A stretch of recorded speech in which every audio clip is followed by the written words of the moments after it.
You began by making a reputation as a cynical iconoclast.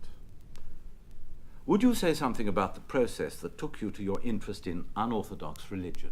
I was always interested in the descriptions and philosophies of the mystical life. I remember as an undergraduate reading Jacob Boehme and having various Catholic friends who knew a certain amount about the mystical tradition in Catholicism.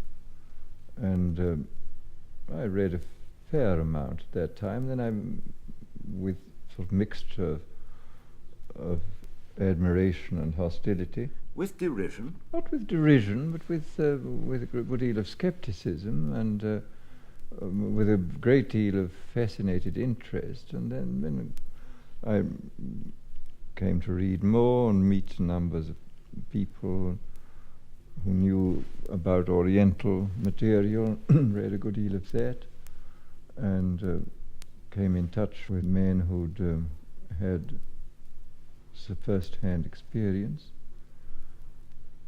And this interests me very much. I mean, again, this is making the best of both worlds. This utopian fantasy I've just finished is about a society in which, owing to historical accidents, there has been a mingling of Western with Oriental influences, so that both sides are developed, and an attempt is made to get the best out of both sides.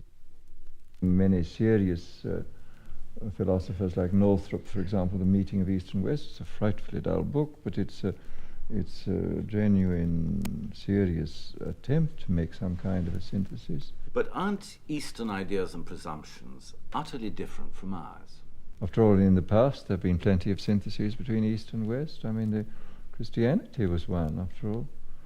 Neoplatonism certainly got a good deal from the further East, which became a very important stream in Christianity. I don't think they are utterly different. I mean, did you read a book which I think is a very good book by this Englishman who's lived for many years in Japan and taught there, Blythe, called Zen in English Literature? A very good book, and pointing out, I mean, how much there is in English literature, which is profoundly Zen-like. I mean, Wordsworth is full of Zen, and Whitman is full of Zen, and many people have this sort of attitude towards nature. I mean, the Japanese artistic representation of it, both in landscape and in the haiku, is perhaps more refined than anything we did, and more sort of elegant. But nevertheless, it's of the same order, it seems to me. And I mean, in a curious way, I would say that intellectually speaking, the shortest way to India from the West is via Japan and the Far East. Because, I mean, we share with them this kind of nature mysticism which the Indians never developed. And, I mean, the Indians, after all, never developed a landscape art, where the Chinese developed it 1,000 years before we did. And it's possibly the most wonderful religious painting in the world, the great Sung landscapes. So that I don't think there is anything profoundly alien. I mean, this does represent a deliberate attempt to cultivate perception and imagination, to cultivate these non-verbal sides of the total human organism to their highest pitch of refinement and awareness.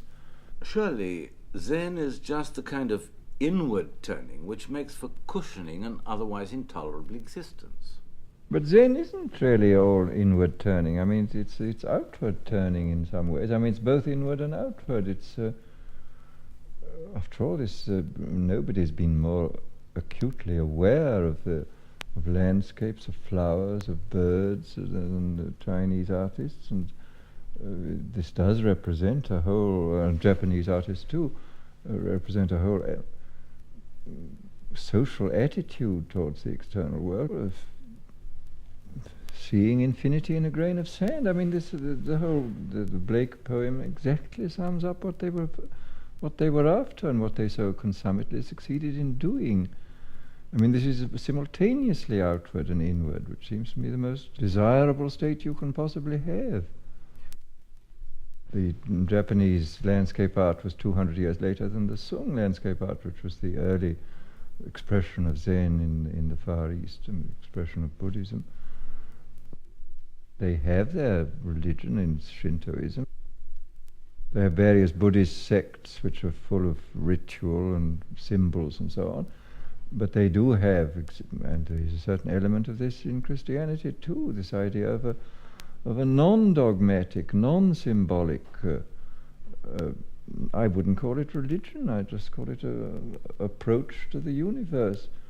I mean, they're not worshipping anybody particularly, but they're just, this is the way they want to respond to the universe with the maximum of sensibility, with the greatest perception of the sort of the mystery within the explained and understood world. I mean, again, this is making the best of both worlds, to understand as much as you can and to label and to classify, but at the same time, behind the labels, to perceive the fathomless mystery of existence, which is the whole essence of Zen, it seems to me.